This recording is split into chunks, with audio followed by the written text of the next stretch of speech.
Celtics Reddit podcast. Marcus Smart is so good. Tatum, Brown, got it. Shot three.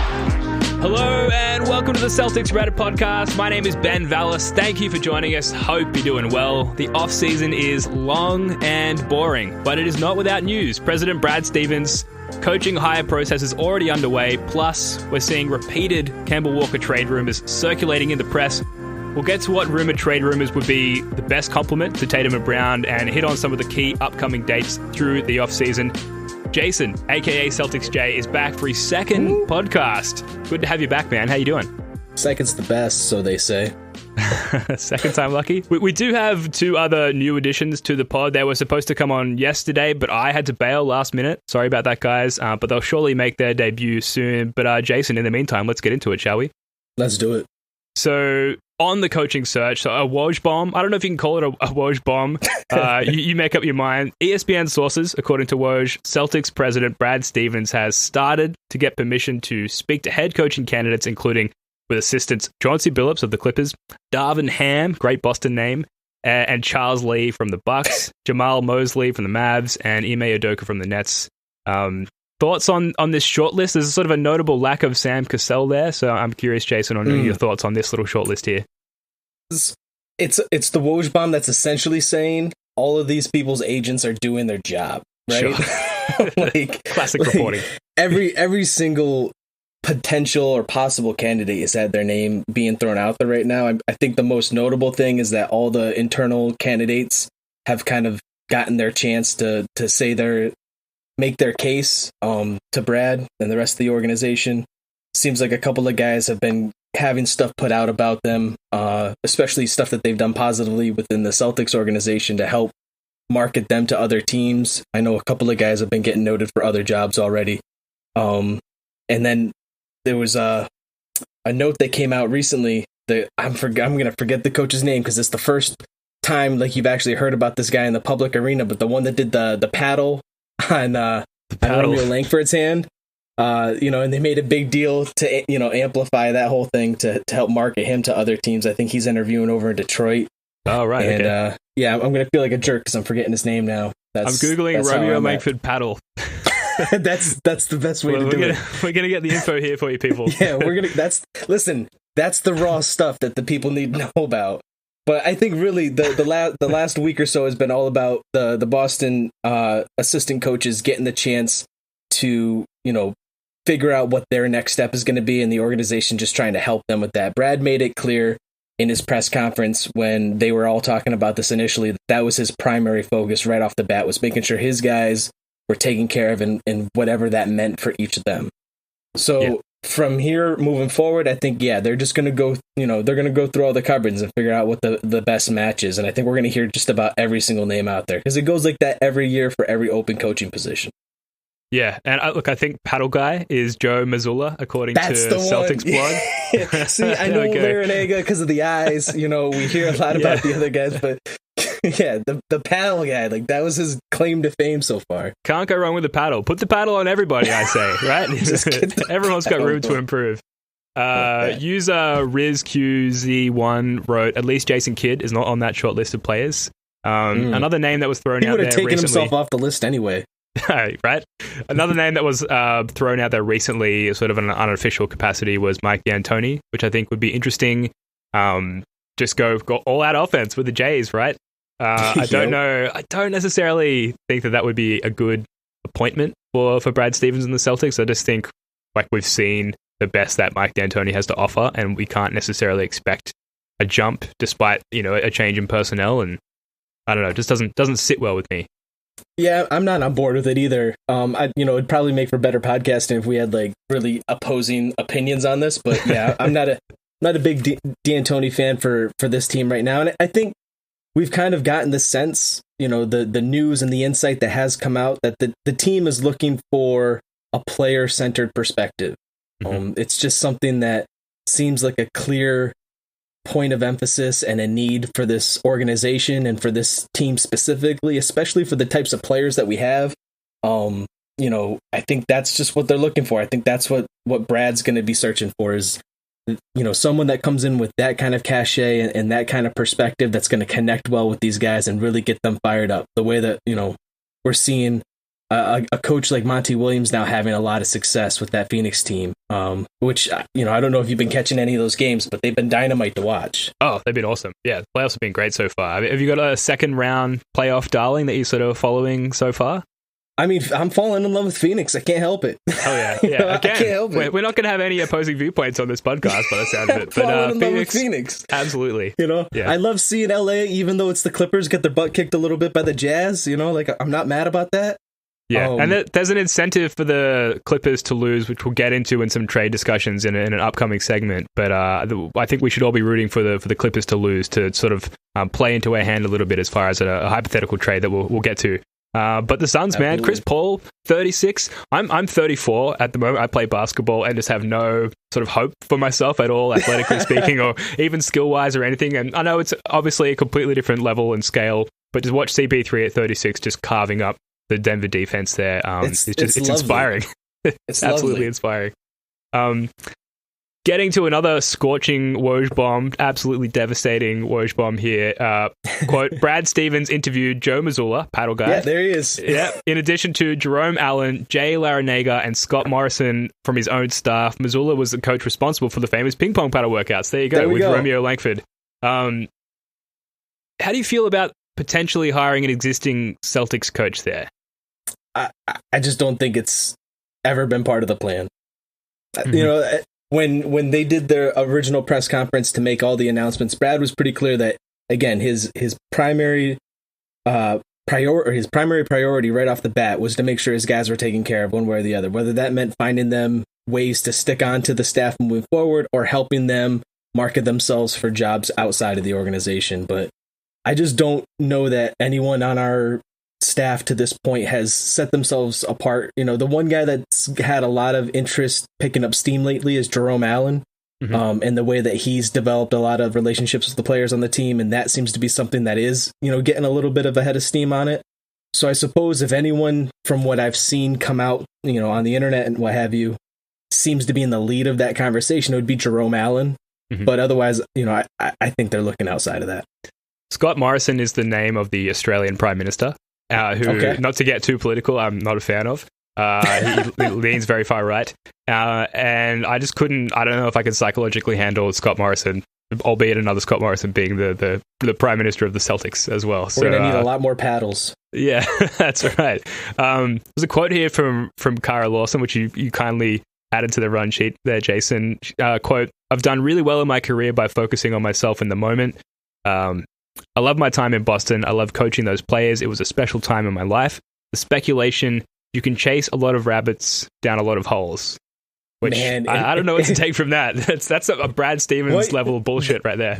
Right there. That's why I threw it on there. Because, she's a candidate and everything. And if hire that woman ever right there now. was someone that clearly is cut from the Brad Stevens cloth of how to handle the media, she is on point. A couple people have been posting a lot of miscellaneous videos of her doing work over at Duke. Some inspirational speeches she's been giving to her teams. There was one video that got posted, seemed a little bit out of context for considering her for an NBA head coaching position, but it was still a really sentimental one-on-one with one of her players that seemed to be having a difficult time, and you just saw her kind of getting on that player's level and just finding a way to connect with her, and it was cool to see her in that. And as much as I think some people are using those videos to promote her as, an ideal candidate for the Celtics head coaching position, I think it also speaks a little bit to what she's in the process of doing right now at Duke, and how important that is for her, not just for her professionally and developing her expertise and her skill set as a coach, but personally, she seems to have a really intimate investment in what she's doing over there. So if she was to decide to make that leap into the NBA, and start with the Boston Celtics, I would certainly hope that it came with the confidence and the support that Brad Stevens has been able to appreciate in what he received from Ainge, as far as just a lot of support, a lot of confidence, and even when things were challenging and difficult right off the bat, Ainge never wavered, and he never let Brad waver. And I would just hope that if that were a step that he was going to help someone like Kara take this early in her career, without having the same kind of platform, or rather just foundation, that even Brad, even though he was a younger coach, he still had some years under him. He had put together a couple of teams. He had some success. I just think that would be really important. But you can tell that she's really personally invested in what she's doing. I think it would take a lot to pull her away from that. And it's Duke. It's not like it's a small program. Yeah, absolutely. Like that, she could stay at Duke her entire career and do very, very well for herself. And I'm sure get many head coaching offers down the line as well. So that would probably be a really good get for the Celtics. Like given just her short but rich resume there, and the players really seem to respond to her. Speaking of the players, Brian Robb reported on his podcast, Winning Plays podcast, that Brad Stevens recently had lunch or dinner or something with Jaylen Brown to get his input on the coaching hire. Which, that's smart. Speaking of the players' response to the coaches, I just think that's such a great piece of news to emerge out of all of this. And the fact that it's not speculation, it's fact. And it's just nice to hear that in his early days as President Brad Stevens in official capacity, he's actually working with our players to make the right appointment there with their best interests in mind, which is what you want. So nice to hear that that's actually a thing. And I mean, Jaylen, what at 22, he was elected the VP of the MBPA. So it's like, he's kind of our Chris Paul. I mean, obviously they're different players with different skill sets and what have you, but like that is the guy. Like you want to be tapped into that guy. And if you've got someone like Jason, who's not maybe quite so vocal, then you've got the guy that pairs with him in Jaylen, who, I mean, this guy is a remarkably skilled basketball player for sure. And his talent, I think we're just still even seeing that start to emerge. Mm-hmm. But he's just such a skilled speaker, and he's so thoughtful, and it is very comforting to know that it's well recognized within the organization, the value that they have in Jaylen beyond just the basketball court, beyond just what happens during those 48 minutes, and getting his insight and feedback into what's going to help work in that locker room. Yeah, absolutely. Couldn't agree more. Moving on slightly, so the people of Celtics Reddit have very kindly gathered some intel on some of the candidates. This was posted by user RLS012. It's a tweet by Palperish, not like a big Twitter account or anything, but certainly useful in this scenario. So the tweet is Darvin Ham, or the post rather, is Darvin Ham is an excellent candidate for the next Celtics head coach. Here is a Twitter thread on him. Listen to this. Listen to some of this information here. So Darvin Ham is an excellent candidate to be the next Celtics head coach. He won a title under Larry Brown as a player, coached in the D-League, and has been an assistant for the Lakers, Hawks, and Bucks. Moving on, an Eastern Conference scout said, quote, he's almost overqualified. He has presence, he's sharp, and he's played for good coaches. Kyle Korver, I'm assuming, they just mentioned Korver here, has talked about how powerful and emotional Ham's message was when addressing the team before walking out in the bubble last year, which was a huge moment for the league and for those players as well. Darvin Ham is not only respected as a tactician and a coaching mind, but has excelled in creating and fostering relationships with players. Woj stated that Ham made incredible impressions with Indiana and the Clippers when interviewing for the jobs later this year. The thread goes on. I'll post it in the show notes for this podcast, and there's some interviews with him, and it just sounds like universally he's just this overall well-rounded character, personally and professionally as well. I didn't have Darvin Ham in my mind really as a potential candidate, but obviously at a time where someone is going for a job, they're going to have essentially references in this case where people are sort of publicly saying good things about them. But I don't know, that's an impressive sort of slew of comments there. What do you think on Darvin Ham specifically?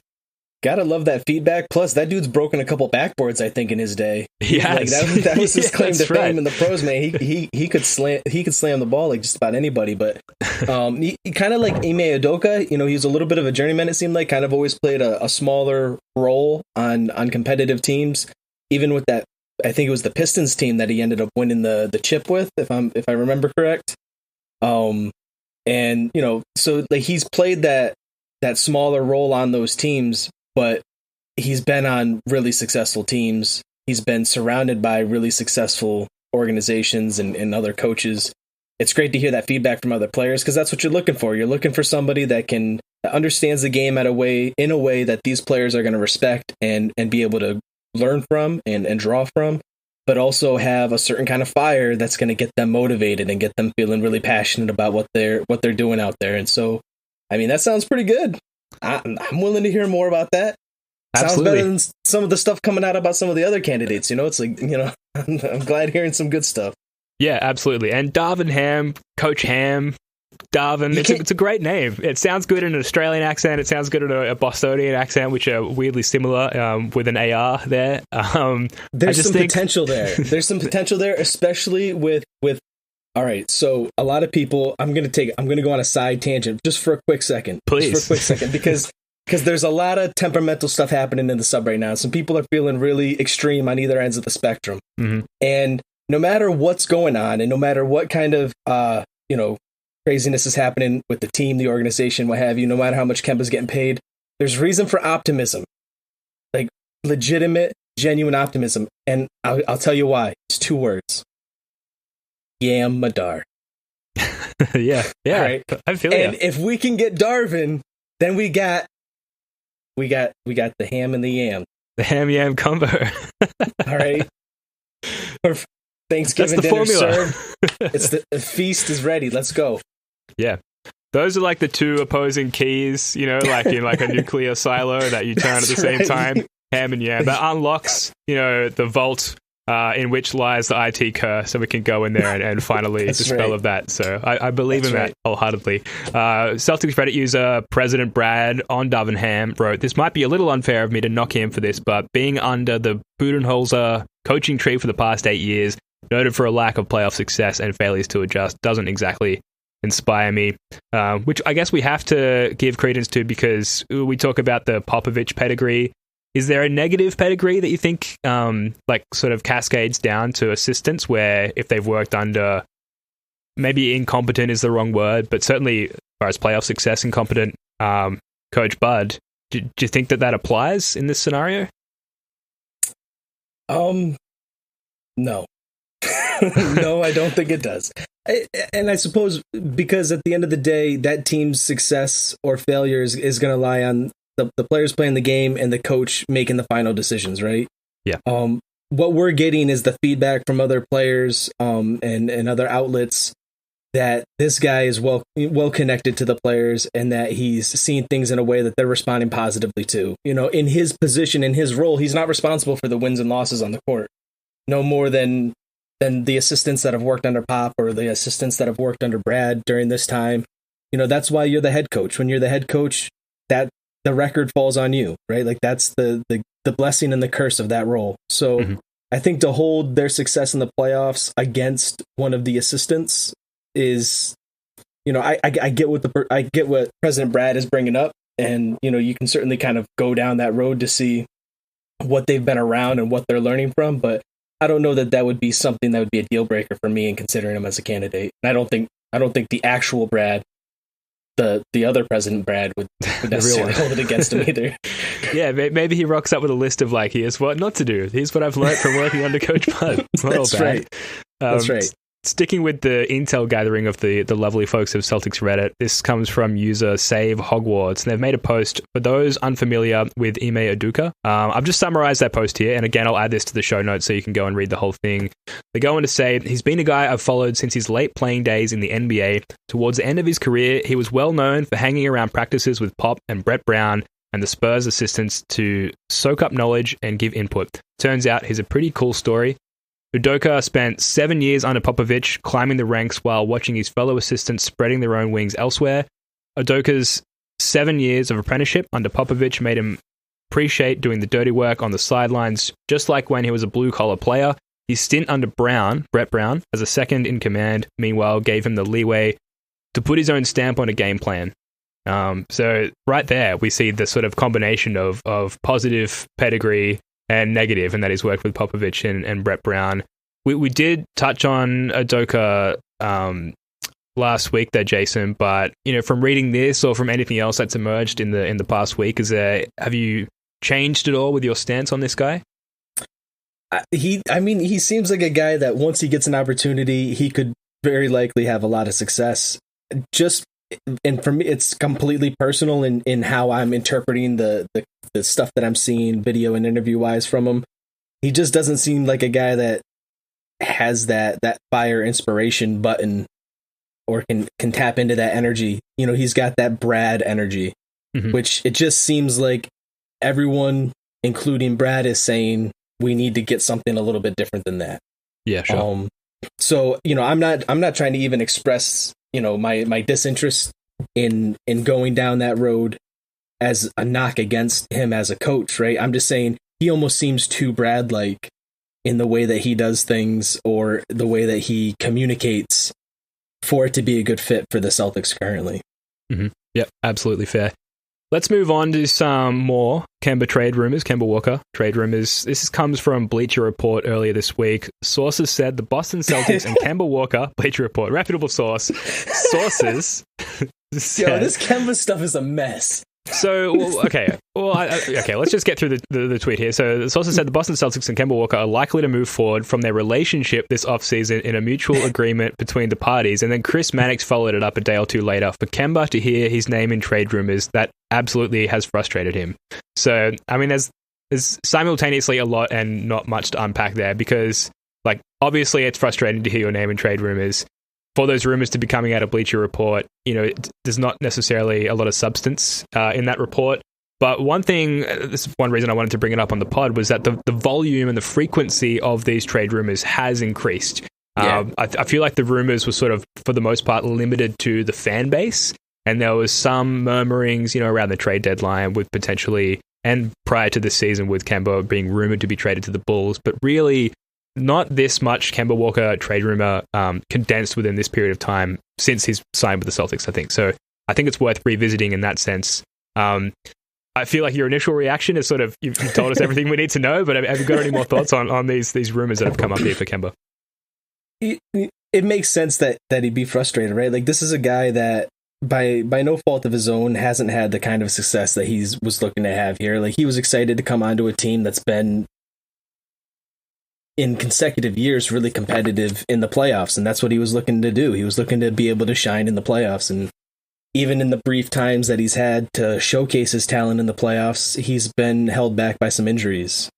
So then to feel like you haven't even had the chance to show an organization as well as a fan base how strong you can be out on the court and how you can, how high a level you can perform at, to then also hear your name in all these trade rumors. I mean, Marcus has dealt with the same frustration, right? Marcus has communicated outwardly to the media how much he's been frustrated when he hears his name in trade rumors. Then Danny's got to go have a heart-to-heart with him and be like, it's not personal, it's just business, right? Mm-hmm. So I think it all makes sense. I wonder if it's almost a good sign to hear all this stuff coming out, because, I mean, obviously the Boston narrative from the organization is going to be, no, that's not what's happening, right? This stuff is just being fabricated. And if we take that at face value, and assume that these things aren't coming directly out of the Boston organization, it might be a good indicator that there's a little bit more interest in Kemba Walker out there than a lot of our fan base might initially think. Mm-hmm. So on one hand, it's like obviously frustrating, and it's probably, where there's smoke, there's probably a little bit of fire, but I wonder if that fire is more about other teams' interest in Kemba, because he is a really good player. And as if what we're hearing right now is true, that his injury in this particular playoffs isn't necessarily the same that he's dealt with in the past, and it's just this bone bruise, and with a full off season, this guy could come back as strong as ever. He's not completely over the hill yet. Writing him off and saying that he's like the least valuable player dollar for dollar in the league is, I think, kind of an overstatement and a little bit of hyperbole. So this could be a good thing, either because it's a demonstration that his trade value is going to be higher than we're anticipating or than we've expected, or, that we do value him more than, maybe we would immediately assume. And he could come back next year and do a nice job of proving a lot of the fan base wrong. And that would be great, because that would be success, and winning cures everything. Absolutely. Yeah. I do think that you could sell opposing teams on, I mean, I obviously have no idea, but I would imagine you could try to sell them on the fact that, hey, look, Kemba, he's got this full offseason ahead of him for the first time in ages. Obviously, with the COVID, lockdown and transitioning to the bubble, and then the quick turnaround to the next season. He didn't have a full off season there. The season prior, he played for Team USA in the FIBA World Cup. Like, he hasn't had a full off season to recover since really signing with the Celtics. Now this is his first full off season. Now he can truly recover, and therefore now he's a worthy trade piece. Because I think we've seen enough healthy Kemba to know that he probably isn't the best complement for the Jays, regardless of the status of his health. And so I personally hope that the Celtics can amicably move on from him. User Cosmic Oreos wrote, I don't know how accurate Mannix is, but I'm sure there is a level of frustration on Kemba's part. I'd try and find some kind of deal to get him elsewhere this season if possible. What would you be looking for in a trade for Kemba? Like, what level of player are you looking for in return? Or would you look at that as just like looking for like the salary dump of it? Yeah, it's a really good question.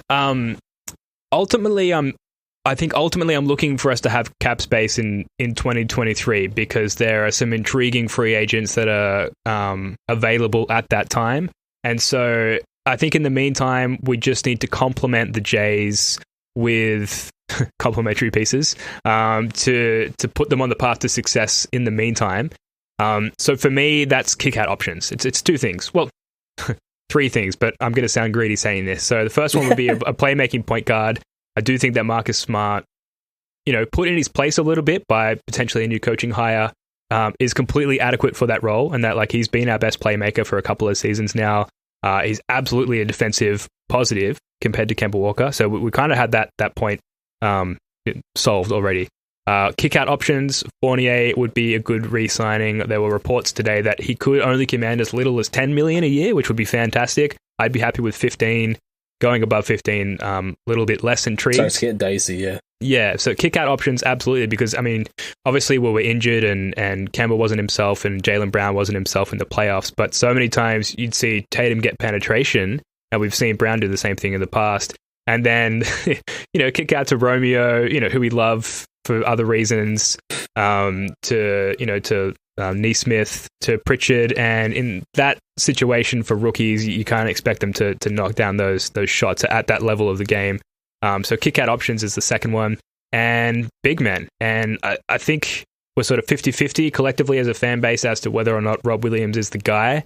Certainly when he's on the floor and he's healthy, the attention he demands as a lob threat really opens up the paint for guys like Tatum and Brown, and even guys like Evan Fournier, who has proven himself not just as a knockdown three-point shooter, but as a guy who can drive and dish himself and get to the cup. So that big man aspect would be the third point there. So there's a lot of complementary spots or holes to fill there for Tatum and Brown, and I do think that you could start to fill some of those gaps by getting rid of Kemba Walker. What are your thoughts on that? So there's it's tough because of the contract. It does make it tough. And separate from just his value with the contract, I think it's just the nature of the size of the contract. So building a deal for Kemba is just going to be a challenge regardless of what you think his value is or isn't. New York obviously has a lot of cap space that they can absorb a big contract, and they could definitely use a guy like Kemba on that squad. That was demonstrably evident in this particular playoffs. Yeah. And so New York seems like a team that would really entertain a conversation around Kemba. And that would obviously give us the ability to just offload a lot of that contract. If I'm Brad, I'm trying to get Toppin if I can get Toppin. Mm-hmm. Love Obi. He's not, I don't think he's a complete solution to the big man issues. But I think he's a good young talent that's not necessarily so much of a project that he can't contribute right away. I think he would fit in well as a big coming off the bench in a 4-5 reserve kind of role. He's athletic, he's strong, he can run up and down the court, he can pass the ball a little bit. I think he's a well-rounded kid. I think they'd be hard-pressed to give him up, but I'm not quite sure what they're doing with that roster right now, and I know that with Julius Randle, he's not going to get the kind of look that he would get on the Celtics roster, because that's an area where they need to have more depth, and that's an area where they tend to have a little bit of depth. Yeah, sure. The other guy, which is more of my maybe pie in the sky dream here, is Pascal Siakam. So if Kyle Lowry bounces right out of Toronto, and they're like, man, all right, we're gonna have to try this over again, and that dude doesn't want to hang around, I feel like he's a perfect 4 to throw into this lineup with the Jays. He fits perfect with that timeline. He was a dynamite third feature on that team that won a championship, and he struggled as the number 1 guy. And I think appropriately so. I don't know that his game is really tailored to be the number 1 go-to guy, but you put him next to the Jays, ooh, that's a mess. Yeah. That's a mess. So those are like 2 guys on like the different ends of the spectrum that I'd be looking at. So if you're looking at just like the contract dump of it, I'd go after a guy like Toppin if you can. If there's a team that's really looking to replace a guy like Kyle Lowry and get like a feature guy in there, and maybe Siakam's not liking the direction of stuff and wants to get at, I don't know. Like, again, that's more of a pie in the sky dream, but that would be a dream That's come what we true. do. That's what we do. The pie is always in the sky here on the Celtics Love Reddit me podcast. some sky pie. I am on the opposite side of the fence there in that I think that we're going to, not only can we not expect to get any valuable pieces back for Kemba, especially in that vein, like your sort of legitimate either players in Pascal Siakam or prospective young talent in Obi Toppin. I think we're actually going to have to give up multiple pieces of our own just to get rid of Kemba Walker's salary. So using the New York Knicks scenario, they've got pretty much the cap space to absorb his contract. We'd break, in Brad Stevens' first season, he would break Danny Ainge's record as the largest traded player exception ever acquired, because we could dump Kemba Walker and get a TPE back for that. But in doing that, I think we'd also have to probably give up our first round pick and potentially other pieces as well. I think, despite everything we've just said about the potential slowly rising value of Kemba Walker, I think that it's not a seller's market as far as Kemba is concerned, and we're really going to have to convince and leverage other teams with our other assets to get them to take him off the books for us. So a lot remains to be seen there. Certainly there are many scenarios to play out, and we will be covering all of them. It's all very speculative at the moment, but that's where a lot of it's fun, right? Because we can just put out all of these scenarios and throw a bunch of shit against the wall and see what sticks, essentially. Reddit user Cardinal Yams wrote, at one point in the season, Jason Tatum and Jaylen Brown ranked top 10% in rim shot difficulty and bottom 10% in three-point shot difficulty. Only 5 other players achieved this. How do we make their lives easier on the court? Now, we've talked about the complementary aspects of roster pieces and things like that. There are some trade rumors sort of flying around at the moment, Jason. So with that in mind, here are some of the more popular, some might say realistic trade ideas floating around. Which return do you think best complements the Jays? There's 4 of them here. I'm just going to read them out really quickly. So Kemba to the Clippers for Pat Beverly, Luke Kennard, and Terrence Mann. And I mentioned up the top that we have a vested interest in the Clippers losing this second round series and sort of having a disappointing end to their season. That's why they'd feel inclined to maybe talk to us there. The other one is Kemba to the Lakers for KCP, Kyle Kuzma, and Alfonso McKinney, who makes the money work there. Number 3, Kemba to Dallas, straight up for Zinger, Kristaps Porzingis. And number 4, keep Kemba. Is keeping Kemba better than any of those hypothetical options there? Have you got a favorite out of all of those, or a least favorite? Keep Kemba. If those are all if those are the only options, I'd just keep Kemba. Yeah, right. Okay. Because if those are all the options right now, and the Celtics organization know that his knee issue isn't going to be like debilitating to the extent that I think a lot of people are kind of unfortunately under the assumption of, then by the trade deadline, by mid-season, he's going to completely demolish all of that low-level value. So, I mean, to quote-unquote, right, like sell low in this particular circumstance with these kinds of deals, I don't see the value with these picks, right? Mm-hmm. Like the best player in any of those, well, maybe it's a toss-up between, the potential positive of Kristaps if he can actually stay healthy, which he's demonstrated less ability than Kemba to do so. And then like maybe Pat Beverly, who's kind of a poor man's Marcus Smart, or at least wants to be a poor man's Marcus Smart. I don't know that he actually is. Yep.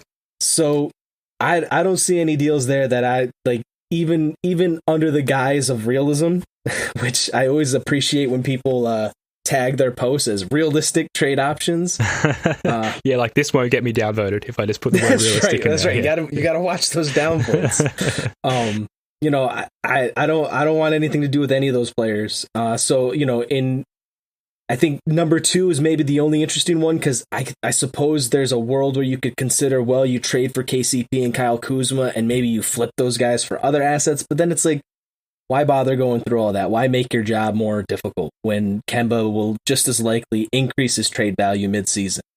And again, when Pascal's sick of losing in Toronto because Kyle Lowry left, it's going to be an easy swap, and then everything's going to be better. So I'm all aboard the Pascal train, and I am open to getting ridiculed for it.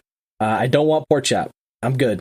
Yeah, no, I think we could cross off the Porzingis option there. I just think that's silly, and the Mavs would actually be lucky to walk away with that one, given all the difficulty they've had with him there. The other two, though, I talked about kick-out options for the Jays. Luke Kennard would be, in the same sort of vein as Fournier there. I think a great kick-out option, and he has had some decent games recently in the playoffs. And I think Terrence Mann is an interesting younger prospect at sort of that hybrid 4 spot, which we kind of need.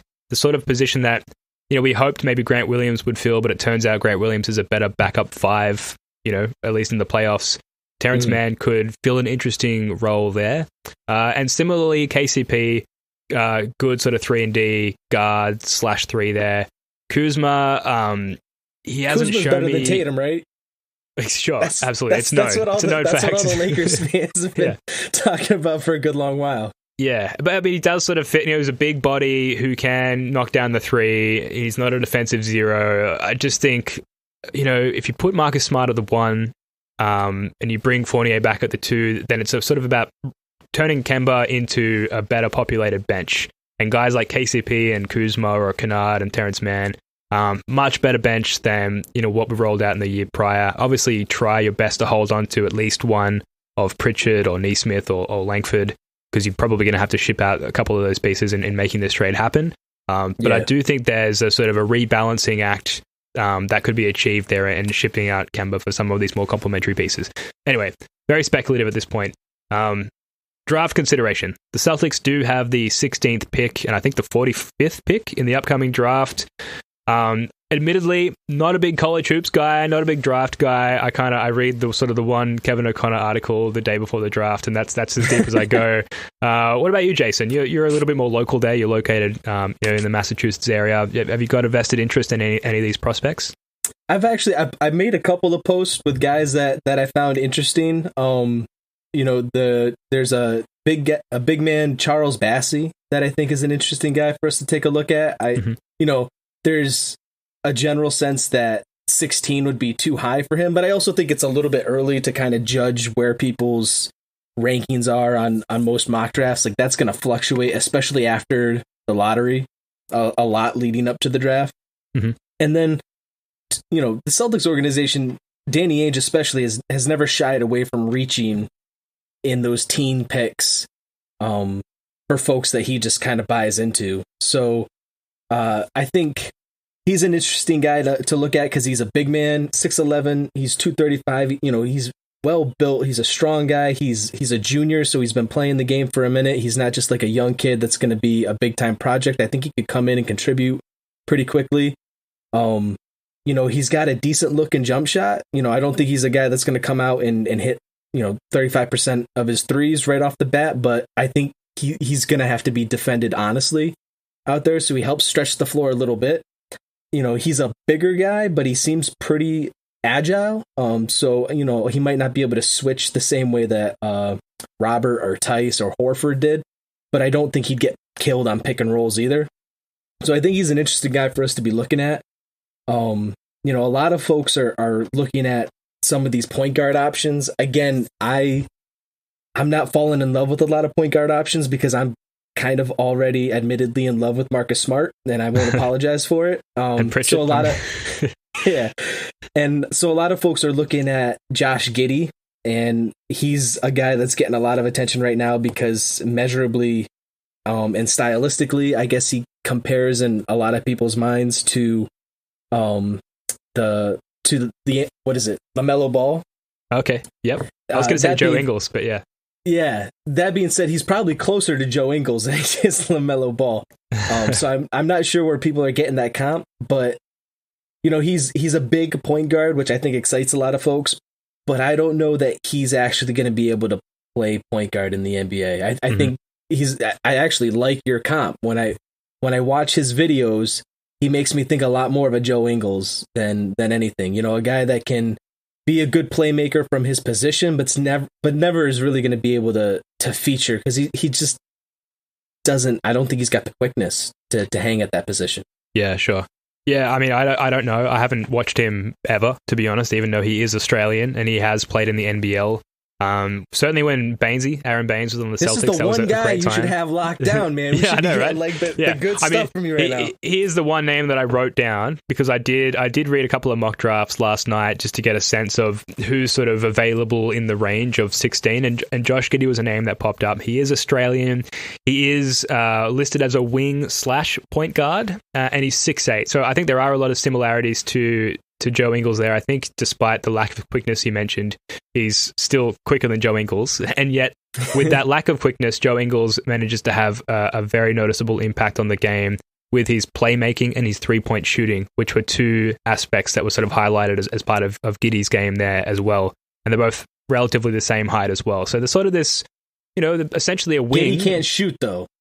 He can't shoot. Okay, well then the mock draft that I read lied to me. I think it might have said that he could be taught to shoot. It's like in theory could be applied to anybody. He could be, yeah. You know what? Maybe we strap a couple paddles to his hands, and if he gets just keep paddle guy on the coaching staff. It's all we need. Can't let this paddle guy go.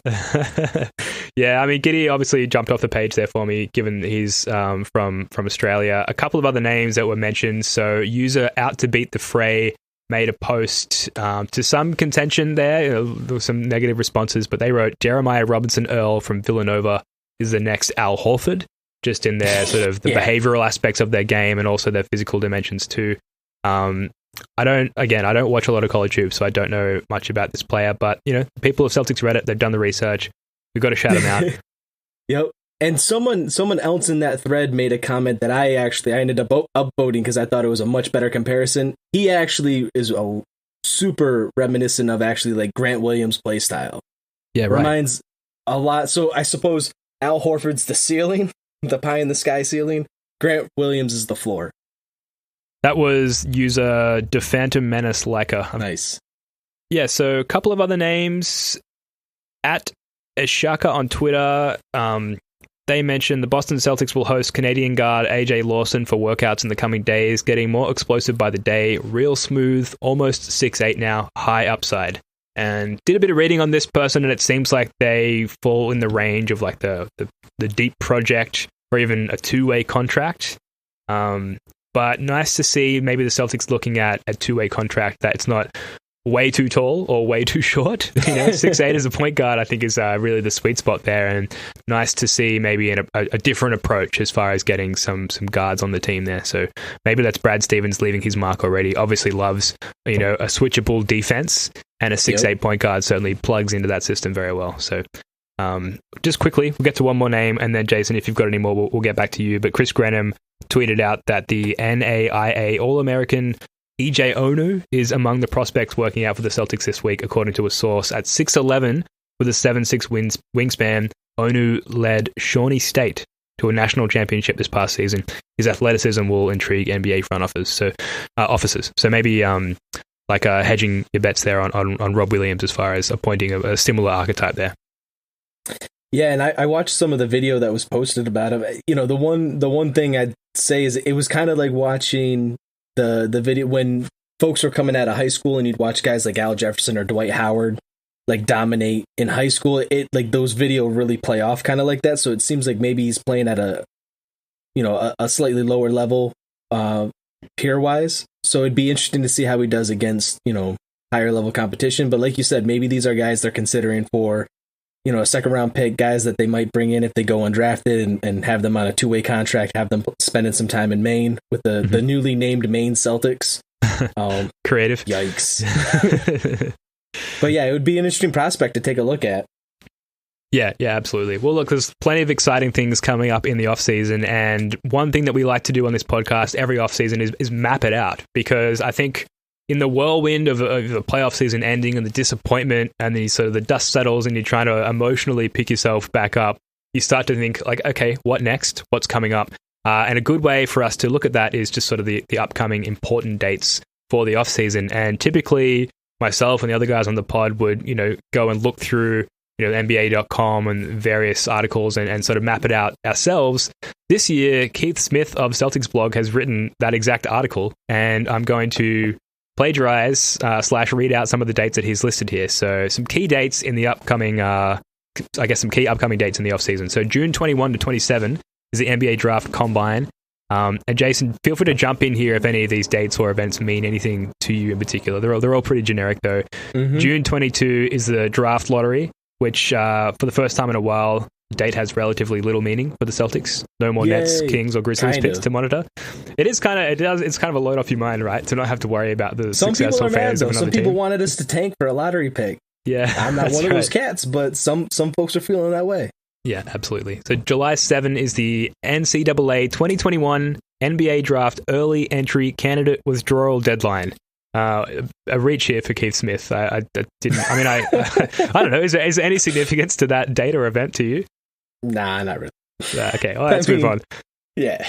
All right, July 22, the last possible date for the NBA Finals. That's impactful. It's the last date that we can know that we're going to wake up and enjoy some basketball that day. So important there. July 23 to August 8, the Tokyo Olympics.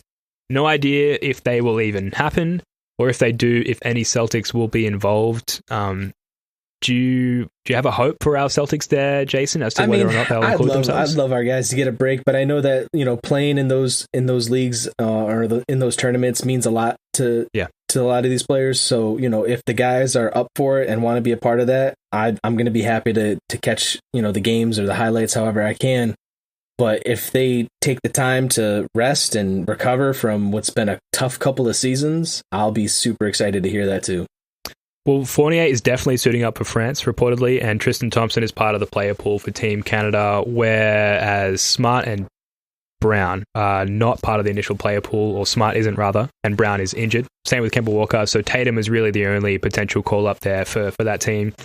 July 29, the 2021 NBA Draft. This goes back to what we were just talking about. Yeah, so that's probably the big one, and you can expect, I think all of us can expect a coach to have been appointed by that point, because the personnel that we acquire thereafter, is very much impacted by the coach that we appoint as well. So, and I think that's going to be telling, because it's going to be a real interesting glimpse into Brad Stevens as the president of basketball operations. I guess technically GM isn't associated with this title, but I mean, I think that's unless we're calling him Pobo, which somebody in the media started using that. But it's going to be our first chance to kind of see what he sees as far as moving forward with this team, identifying prospects. We've all been taken aback multiple times by Danny's moves at the draft. So it'll be interesting to see, does Danny kind of just play into a more predictable narrative that we can kind of get comfortable with, or is he going to be kind of like Danny and just do whatever makes sense to him, regardless of what anyone has to say about it or what any popular media has to think about it?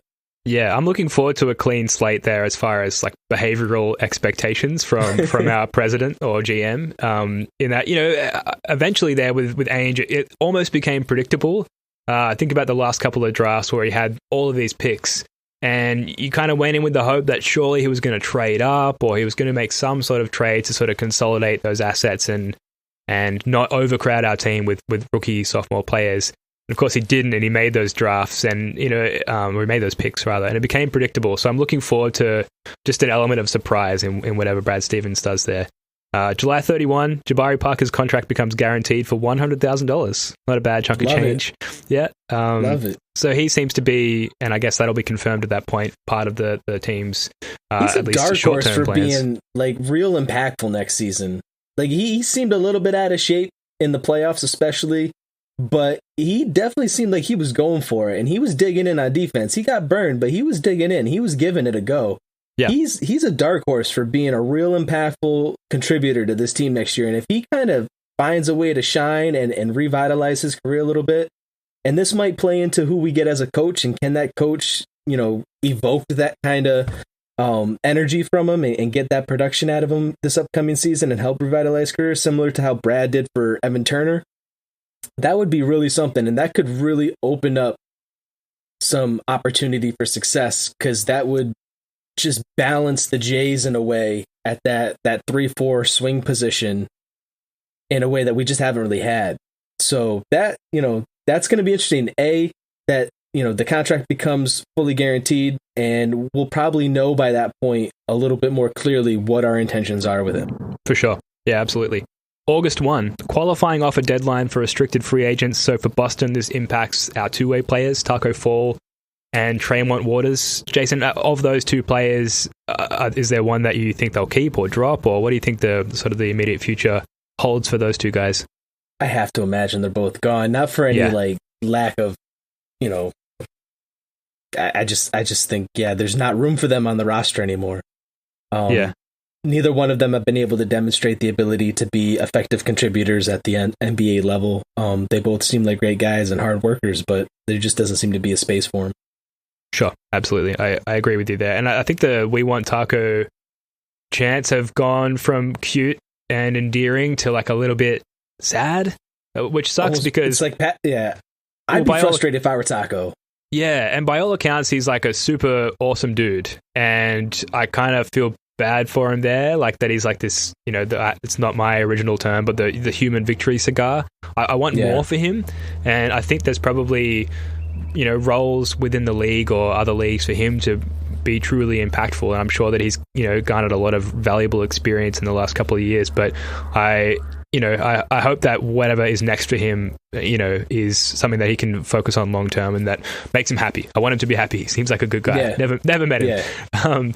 August 2, free agent negotiations open. So this is when we go out and get Ish Smith, right? That's right. Oh man, that's a dream come true right there.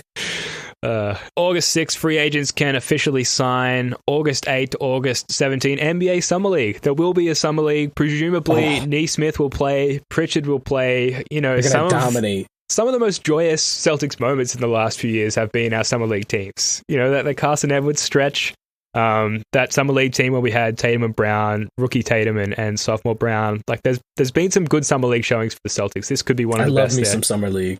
I love me some Summer League. Listen, I almost got disowned by my family because I watched Al Jefferson in Summer League instead of watching the Red Sox win the World Series. I was like, nah, I'm good. Wow. I'm good. I'm watching Al. That's my dude. That's amazing.